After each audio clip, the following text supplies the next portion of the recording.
Welcome back. This is lesson 2.3, the continuation of our discussion of the nature of music. Here's what we'll be doing in this lesson. In this lesson, we'll be continuing on with our discussion of the nature of music.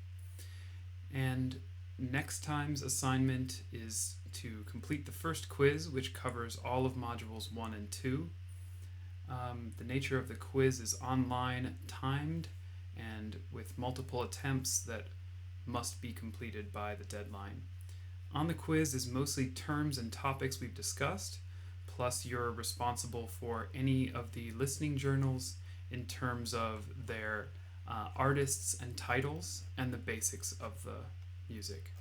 So, for example, you should know that in the Cherokee Memorial Song, that was one of our listening examples, there was a singer and a drum.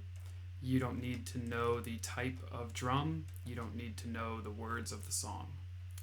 Another example would be that Azalea, our very first listening, you should know that there was a trumpet and that it was written by Duke Ellington and performed by Duke Ellington and Louis Armstrong, etc. So the quizzes are mostly covering the basic topics from these lessons. Your readings are fair game, and anything else from the class. I would be prepared especially on understanding terms and what they do and don't mean. The rest of today's lesson consists of us going through periodicity and aperiodicity, so periodic sounds. Speech sounds a little bit as examples of periodicity. Then we'll be talking about a spectral analysis of the listening journal examples. So looking again at the spectrum, and now instead of looking at natural examples, looking at the music from our class and talking about that. And then we will continue on with partials, harmonics, and overtones. And then finally, we will finish by talking about timbre. As you're aware, there is a unit coming up next, or a module 3, that is focused on timbre. But today we're focused on defining and understanding what timbre is, and as we get into the next module, we'll be discussing all the details of timbre, for example, the instrument families and synthesis and all of that. But today we want to make sure we understand what timbre is as it's related to the nature of sound and music. We begin our discussion of periodicity by thinking about periodic versus aperiodic waves. Aperiodic is the same as non-periodic. So thinking about these waveforms that we've been looking at, when we looked at the hummingbird waveform, we saw a shape that repeated in time. That's a periodic waveform. So if there's a consistent shape, or mostly consistent shape, that repeats in time, that's a period, and so it's a periodic waveform. An aperiodic waveform does not have a repeating shape, and instead it is random amplitudes and a more of a random shape. So periodic sounds are what creates our impression of a sustained pitch. So a periodic sound like a voice, or an instrument playing a note, or even a sustained vowel in speech, or any sound that has a consistent pitch or semi-consistent pitch is a periodic waveform. An aperiodic waveform relates to noise. So noise is more like random frequencies at random times, and the aperiodic waveforms create those noisy sounds. Let's look at an example now from speech. So this example here shows some different speech sounds as waveforms. So these are just like the waveforms we've been looking at, where the center here, there's no line, but the center is 0, and we're going above to 1 and down below toward -1. These symbols here are International Phonetic Alphabet symbols for phonemes. Phonemes are individual speech sounds. So This first one is an H sound.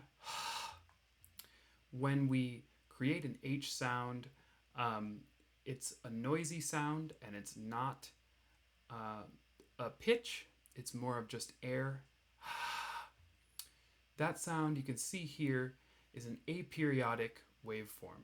You don't see any necessarily repeating patterns. In fact, you see more like random points above and below, still oscillating, of course, above and below the center line, but not at any predictable height or volume, and not in any predictable repeating pattern or pitch. The three below are vowel sounds. So this is an E sound, this is an A sound, this is an A sound. You see that in each of these, even though they look different, they do have some repeating structure, and the repeating structures are marked with these lines. Those are marking the periods. So the period, making it a periodic sound, is the repeating shape from one point to another. So you can see how, even though the shapes are very different, they're all periodic sounds.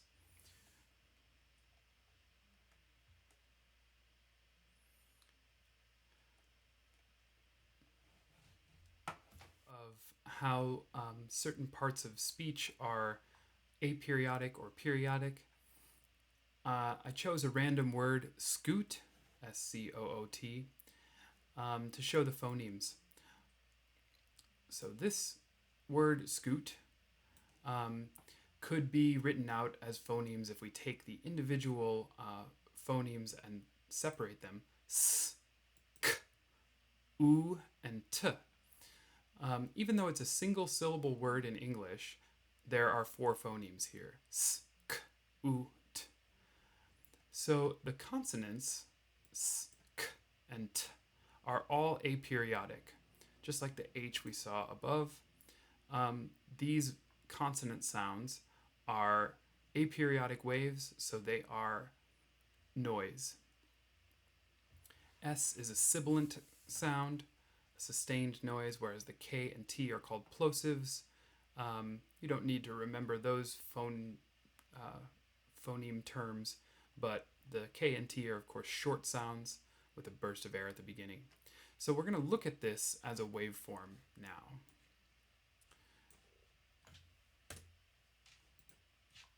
Scoot.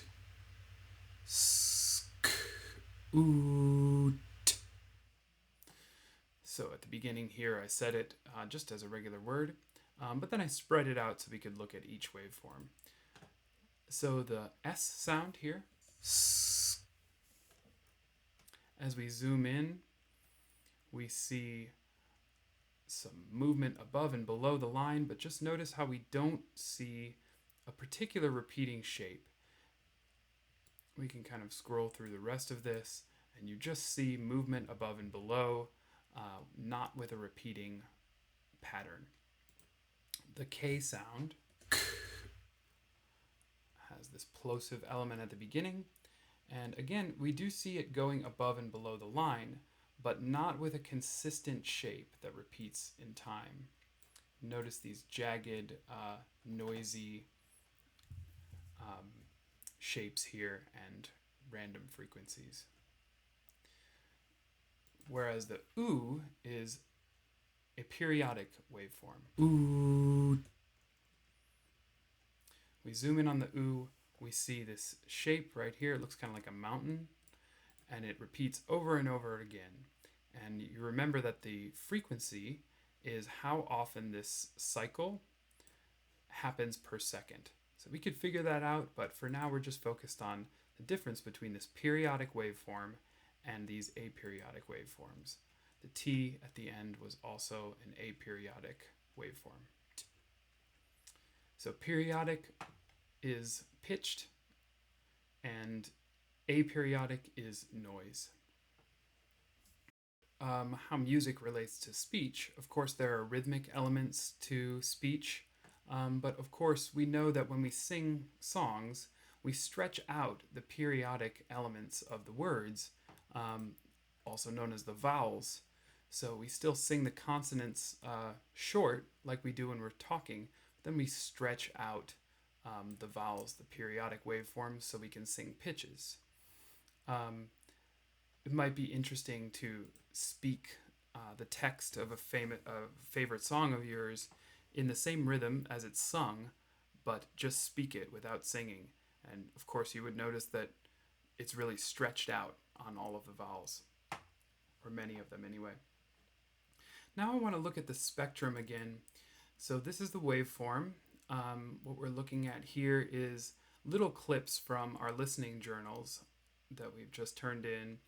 And I want to look at the spectrum of those clips of music. Because until now, we have looked at the spectrum for more like nature sounds, and we haven't really looked at music. And so I wanted to just kind of freely look at this together and see if we can notice the unique ways in which these different pieces of music look in the frequency spectrum. Remember that we're looking at time on the x-axis to the left and right, and we're looking at frequency up and down. The frequencies are, if you can't see that small, right around here is 1,000 hertz. Up here is 10,000 hertz. And let's just listen to little bits of each of these examples that you already heard and look at their frequency spectra.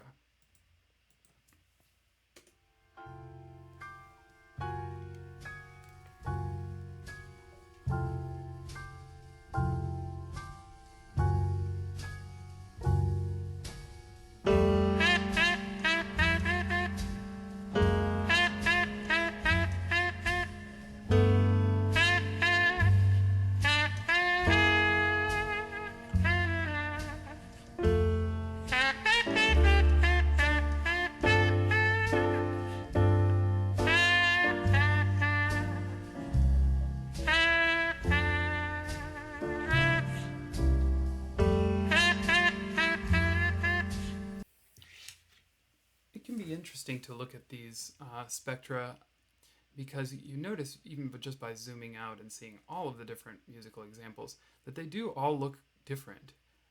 It might be hard for us to predict at this point what the spectrum will look like, but at the very least we can see that they come through very differently. At the beginning, when we hear the piano and bass in Azalea, we can see those here. The vertical lines are the attacks of those notes, and we see certain pitches stretched out. I can zoom in up and down so we can look even closer here at those piano and bass chords.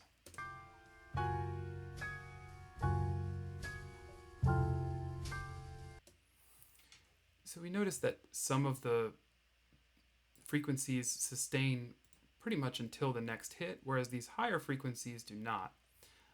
They kind of fade out more right away. That relates to timbre, which we'll be coming back to in a minute. When the trumpet comes in, we can see the trumpet here. We see the piano and bass as these same shapes over here. But we see now the trumpet, this is the trumpet melody, these little curved worm-like shapes. So the lowest of these would be the what we call the fundamental frequency. So it's the note that we would identify. But we also see the same shape repeated upward, and those are the harmonics. We'll be coming back to that topic in just a minute. But notice how, we perceive a very clear melody, but we can really see how Louis Armstrong is bending the notes up as he starts them to be more expressive with them. Whereas compared to these piano pitches, which sustain more perfectly flat. So the trumpet has this expressive pitch where he's bending the pitch up and down. The next example.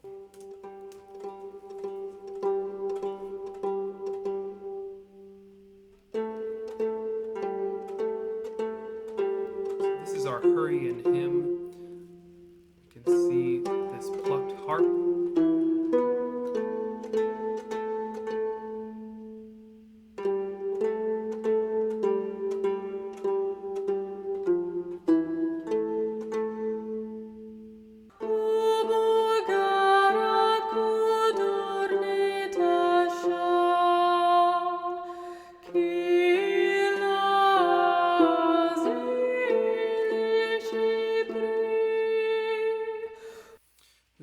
that the plucked harp notes fade out after they're plucked, especially in the higher range.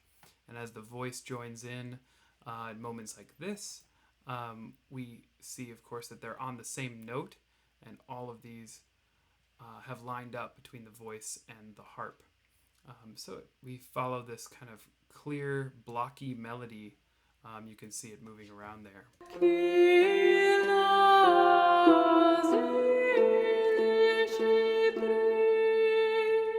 And that's what a scale looks like in the spectrum, these sort of stair steps. Let's move on to the next example. This here. I wish I was a mole in the ground. Yes, I wish I was a mole in the ground. So here we have with our local Bascom Lamar Lunsford playing banjo and singing. In this bit right here, you can see what the banjo looks like. He's got a fast, complex plucking pattern of the notes of these chords. So you see little instances of each plucked note overlapping. And then these swirlier, squigglier lines are the vocals. So just like with the trumpet, we have some more expressive pitch happening where the pitches aren't exactly sustained like they were back in this more pure singing style from the Zaluzzi that we just heard right before this. We have a more expressive singing style here where he slides up and down between the notes. I was a mole in the ground. Yes, I wish I was a mole in the ground. So, a lot of times when we're singing, we are sliding between the notes on purpose to connect the melody together, and you can see kind of a more artistic interpretation of the notes, or maybe you might say just a little bit more free, a little bit more relaxed performance of the melody.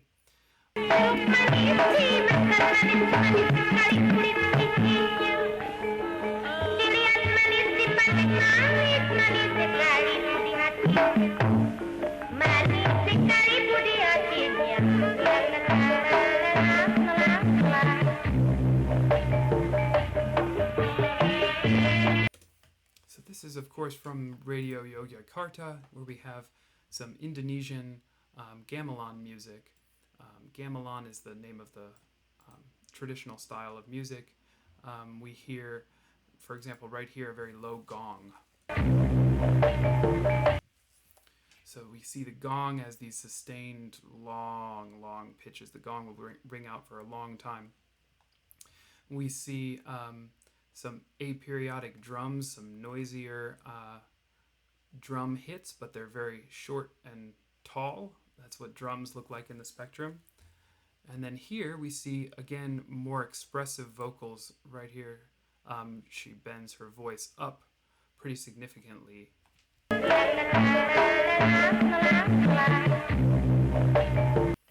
So this is a more complex overall picture with the drums, gamelan, gongs, singing, and background vocals. Let's look at the next example.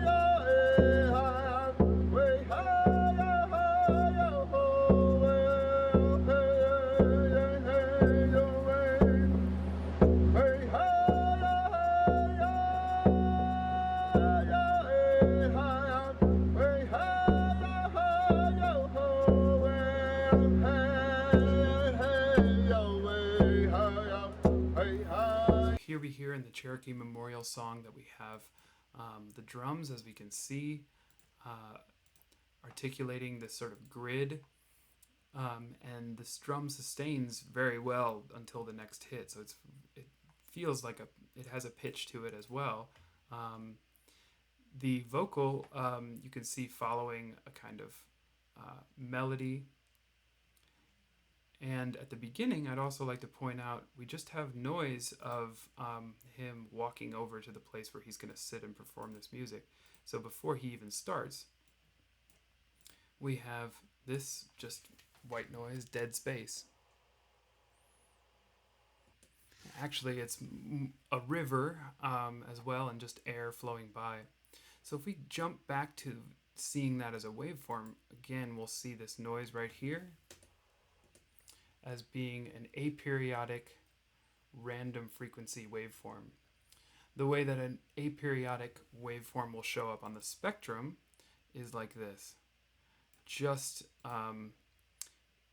full of random frequencies all over the place, compared to when he's singing and the drum is playing. There's still a little bit of background noise, a sort of fuzziness behind it, but you see more clearly the notes that he's singing and the notes of the drum.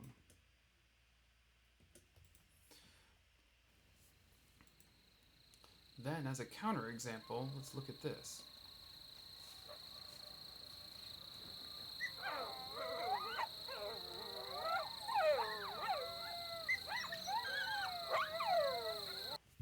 So this is Bernie Krause's recordings of the Sonoran Desert and Chihuahuan Desert.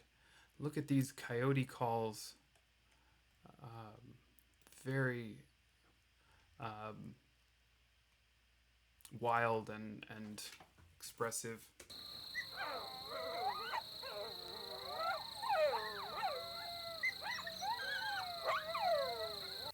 We also see, as we've talked about before, bands of frequencies where insects are, like here.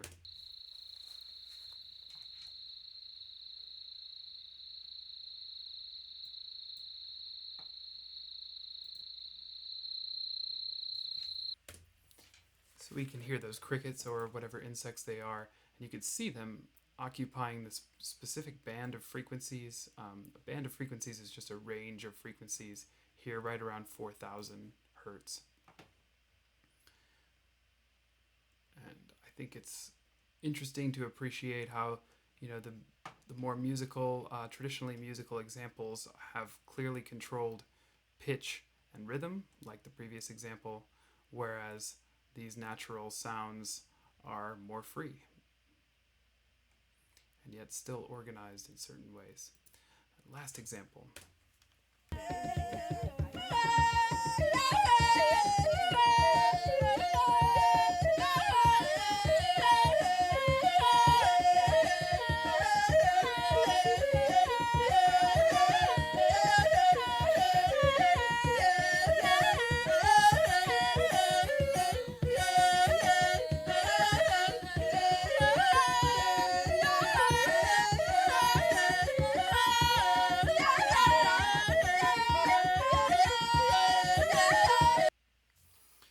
This Baka music is some of the more fascinating, complex polyphonic music. Polyphonic means there's a lot of layers. Here we see the drum beats down below, and they kind of cut through. But as you hear with the vocals, they're both controlled and impressively flipping between what we might think of as falsetto and regular voice. And there's a group of singers interacting with maybe more like a soloist. I don't think I mentioned before when I brought up the Baka in the last lesson, but this music is meant to respond to the music of the forest. So they hear the complex sounds from the forest, and they've said that their music comes as a response. So maybe in some way it could be seen as being related to these more natural sounds like the coyotes here, and sort of combined with the organization and grid-like structure of the music with drums and singing. So it's a nice place to end because it's a very complex spectrum and shows a lot of stuff going on at once. And even if all you take away from this is that each of the musical examples look very, very different in the spectrum, I think that's a great starting place for understanding how the audio spectrum works. A little bit about partials and harmonics. So each sound, with the exception of the sine wave, is made up of multiple component frequencies called partials. So each sound has multiple parts or partials, and the partials are also called harmonics or overtones. For the purposes of our class, we can think about those synonymously. If we look at the spectrum, we can see like a single note played on a piano, like right here. Let me zoom in. This piano note. That's one key on the piano, and is the key of the A below middle C, or A 220 hertz. If I zoom in a little bit on its spectrum here, we do see very clearly the loudest part of that sound is the 220 hertz. Let me zoom out left to right here. But we also see all of these other partials or harmonics. This one, and this one, and this one. And our perception of a single note is our brain combines that to all be part of one note. So these harmonics, if you're interested, are predictably 1 times the frequency of the bottom note. The bottom note is called the fundamental. They're consistently 1 times, 2 times, 3 times, 4 times, 5 times the fundamental, 6 times the fundamental frequency, etc., all the way up. So with 220, if you're curious, the fundamental is 220. The second harmonic is 440. The third harmonic is 660. The fourth harmonic is 880, etc. And so, for the purposes of our class, I'd just like you to know that harmonics exist. They're called partials because they're parts of the sound.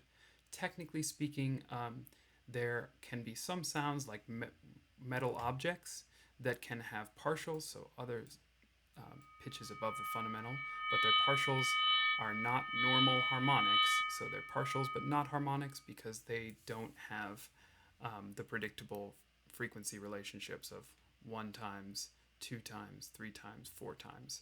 They're more random partials. But for our class, we can think of partials, harmonics, and overtones as the same thing. They're the component frequencies that make up a single sound. We'll also talk about the harmonic series. And this is not going to be on our tests. This is just for your information. The way that works is when a string vibrates, it vibrates the full length of the string. It also vibrates like this, dividing it in half. So if you play guitar and you touch lightly halfway down the string at the 12th fret, you will hear the second harmonic. If you play on the 7th fret, which divides the string perfectly in 3 parts, you hear the third harmonic. And these are the notes of the harmonic series. For those of you who are interested, we don't need to memorize this for this class. But those are the pitch relationships that are equivalent to these harmonics that you saw here in the spectrum. This leads us on to our last topic for this lesson, which is timbre. And as I said, we're going to have a whole unit on timbre after this. But that unit gets into timbral differences between instruments, it gets into electronic music and effects. For now, we just want to know what timbre is and how that works acoustically. Timbre is the specific stamp, quality, or tone color of a sound. The French word timbre means stamp. You can think about it as the imprint or the trademark of the sound. Our identification of a sound source is our brain's interpretation of the complex element of timbre. So when we recognize the difference between sound sources, our brain is listening to timbral differences and making that distinction and telling us what the sound source is. So 2 sounds or more than 2 sounds that have the same pitch and rhythm can easily be seen in a spectrogram. Let's look at that now. So I have here a recording of the same pitch, the same frequency, fundamental frequency of 220 hertz. The first part of it here is a sine wave. The second part is a sawtooth wave. The third is me singing that same note. And the last one is a piano playing that note. Notice that on the spectrum here, all of them have the same 220 hertz frequency here.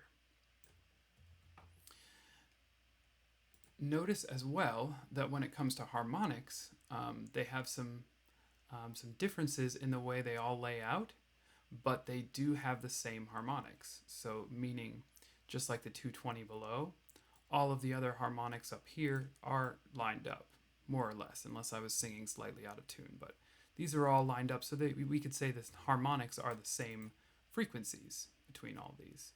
So how could we say what is the difference between them visually on the spectrum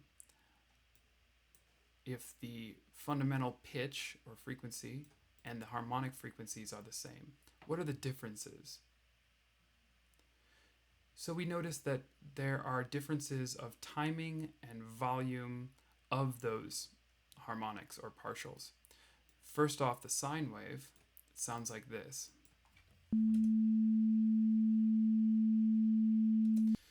The sine wave is unique because it has no partials. It only has, or you might say it has one partial. It has one frequency, just the fundamental, nothing above.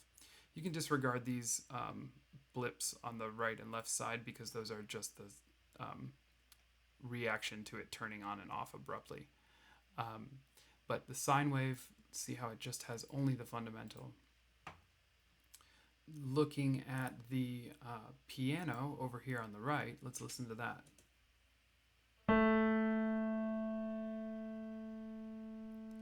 We could describe it visually as having louder and sustained fundamental or bottom partial, whereas there are higher harmonics partials that come in at the beginning and then fade out quickly. It's part of what gives us the sense of timbre, the sense that this is a piano, because all of this is a result of what's happening physically. There's a string that's being hit by a hammer. When it first hits the string, we hear all the nuances of that string, the higher harmonics, and they die away in time. At the end, we just hear the lower harmonics. With the voice, we see many or even all of the harmonics are present. There seem to be some missing. And let's listen to this in a second because related to the phonemes that we discussed earlier, I purposefully changed the vowel while singing the same pitch so you could see the timbral difference of a vowel change.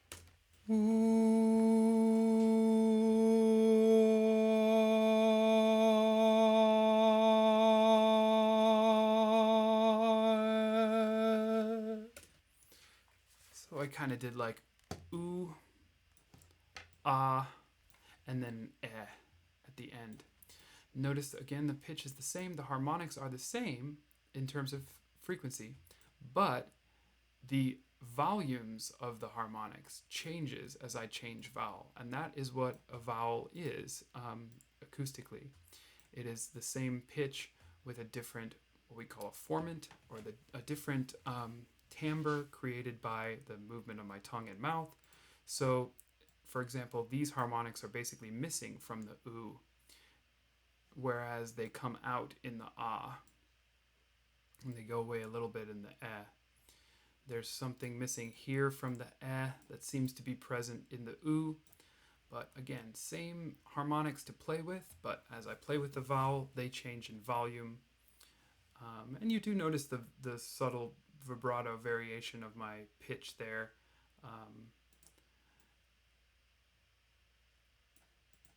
But unlike the piano, it's sustained pretty much the whole time. So then the sawtooth wave, which is buzzy, and it's basically the opposite of the sine wave. Sine wave has no partials, and as you can see, the sawtooth wave has all the harmonics, all the partials. And you can see they're all actually pretty consistently loud. That's not true of any of the others of these. So the piano, even like at the very top harmonics here, you can see little blips, but mostly those harmonics don't even exist. Same with the voice, there's a lot of harmonics up all the way to here, but above that there's more like noise and not really very clear harmonics. The sawtooth wave has very clear harmonics consistently throughout. This is what that sounds like.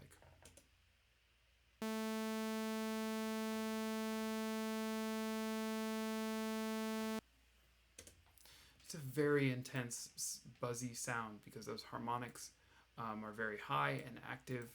And so both of these have this kind of synthetic, brutal consistency to them.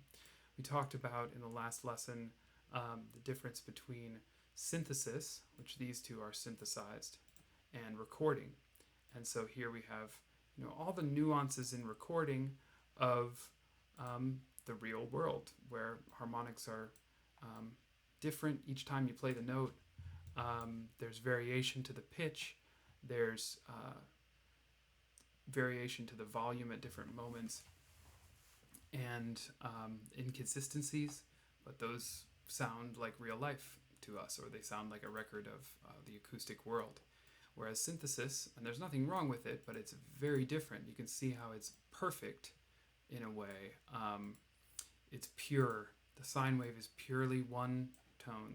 The sawtooth wave is exactly all of the harmonics, 2 times the frequency, half the volume, 3 times the frequency, 1/3 the volume, etc. And you can see how different those synthetic or synthesized sounds are from these recorded sounds.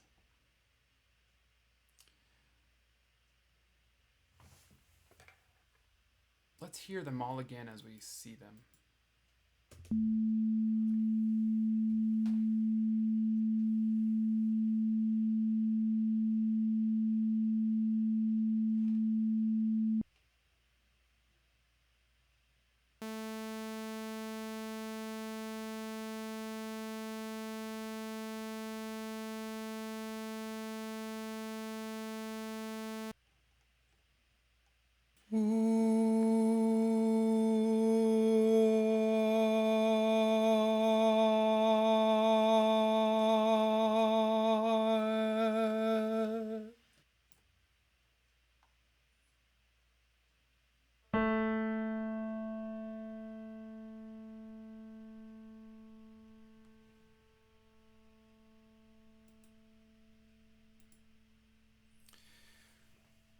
So these are the differences of timbre. Timbre is, as I said, a complex process of sorting it out what our brain does. This is a lot of information. But we also are very good at identifying timbre. I wanted to bring up the concept of perfect pitch briefly as getting toward the end of this lesson. If you haven't heard of perfect pitch is the ability that some people have to identify the exact note that's being played. So if they heard this pitch, they would say it's an A. And it's a rare skill, and it probably comes from growing up in certain environments and being exposed to music at a young age. Musicians, if they don't have perfect pitch, usually have what is called relative pitch. So if you told me that this was an A, then I would know that no is an F, because I based it off knowing this was an A. So perfect pitch is a rather rare skill. But when it comes to timbre, I would argue that we all have perfect timbre. What do I mean by that? I mean that if we are aware of what a sound is, so we know this is a piano. We know that this is what a voice sounds like. If we know what those sound sources are, then we can identify them immediately. If I asked everyone to close their eyes and I said, what note is this? Speaking of perfect pitch, Ooh. Maybe a couple people could say that's a D, but if you don't either have perfect pitch or relative pitch based on what we heard, you wouldn't know. But if I told everyone to close their eyes and tell me, and you can do that now if you want, close your eyes. In fact, I'll move this screen away. Tell me, is this a piano or a voice or a sine wave? Is this a piano, a voice, or a sine wave? It's almost laughable how easy that is, and that's good. We're all incredibly good at timbre because we have developed this skill over thousands and millions of years. So, why do you think that everyone is able to identify 100% of the time the sound source, the timbre? Now, that's given if you know what the sound source is. So, if I played you a recording of a strange instrument that you've never heard of, you might not know what the instrument is, of course, but you would know the difference between a jet and a human, or the difference between, let's say, a dog barking and a cat. Again, it seems silly to even make that distinction, but we know uh, instantly what timbre is present. So to end things, why? Why do you think we know the difference between timbres so well? I would say the answer has to be that we all have perfect timbre because it's necessary for survival. In the wild, it doesn't matter whether a tiger is singing an A flat or an A natural, but we absolutely need to know whether it's a tiger or a baby crying. We need to know whether there's a branch breaking above our head or if it's a squirrel eating a nut. So there are biological and evolutionary reasons why we need to have perfect timbre, or at least close to perfect timbre. Timbre is a fascinating thing. It's so easy for us to identify, and yet it's also very difficult to describe, as you saw on the spectrum, seeing those sounds. You could see the differences easily, but describing what they are, besides being shaped differently, is a little bit complex. So that ends this module of nature and music. I hope you've enjoyed it, and it transitions us perfectly into the next unit. The next module is timbre, and we'll begin that